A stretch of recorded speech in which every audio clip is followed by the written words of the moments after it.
नमस्कार सर्व महिलांचे पुन्हा एकदा आपल्या एका नवीन व्हिडिओमध्ये स्वागत आहे। पंचायत समिती शिलाई मशीन योजना ही सरकारकडून नवीन योजना चालू करण्यात आली आहे। या योजनेमार्फत सर्व महिलांना शिलाई मशीन सरकारकडून 90% अनुदानावरती देण्यात येणार आहे। या योजनेमार्फत सरकारकडून अनेक महिलांचा फायदा होणार आहे। या योजनेमध्ये तुम्ही अर्ज कसा करू शकता किंवा या योजनेमध्ये पात्रता काय आहे, या योजनेमध्ये तुम्हाला किती रुपये भरायचे आहे, या प्रकारची सर्व माहिती आपण या व्हिडिओमध्ये बघणार आहोत।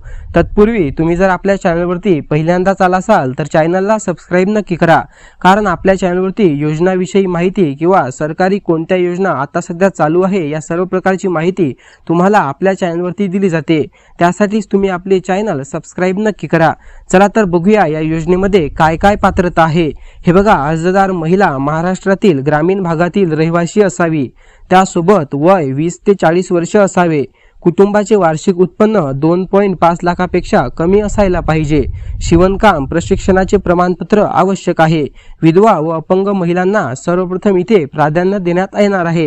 हे पात्रता तुम्ही समजून घ्या।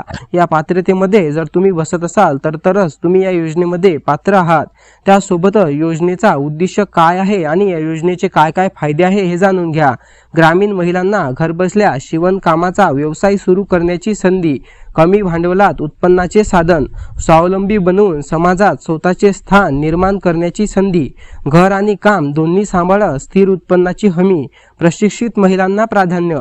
ज्या महिला आधीच प्रशिक्षित आहे त्या महिलांना इथे सर्वप्रथम प्राधान्य सरकारकडून देण्यात येणार आहे। त्यासोबतच आवश्यक कागदपत्रे काय काय लागणार आहे या योजनेमध्ये जर तुम्हाला अर्ज करायचा असेल तर या योजनेमध्ये तुम्हाला कुठकुठले कागदपत्रे आणायचे आहे, अर्ज करताना जवळ ठेवायचे आहे हे जाणून घ्या।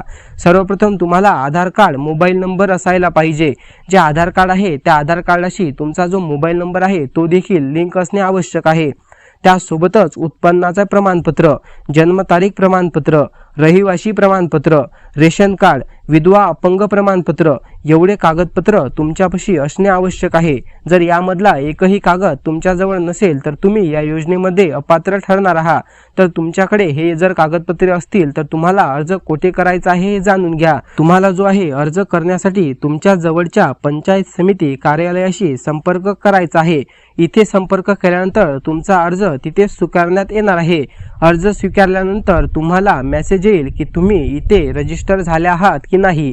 तर ही माहिती तुम्हाला कशी वाटली आपल्या कमेंट बॉक्समध्ये नक्की सांगा, आणि तुम्हाला सरकारी कुठल्याही योजनांची माहिती पाहिजे असेल तर ते देखील आम्हाला कळवा। आम्ही सर्व माहिती या चॅनलवरती घेऊन येत असतो। त्यासाठीच तुम्ही आपले चॅनल सबस्क्राइब नक्की करा आणि बेल आयकॉन ऑलवर सेट करा, कारण प्रत्येक व्हिडिओची नोटिफिकेशन तुमच्यापर्यंत पोहोचली पाहिजे।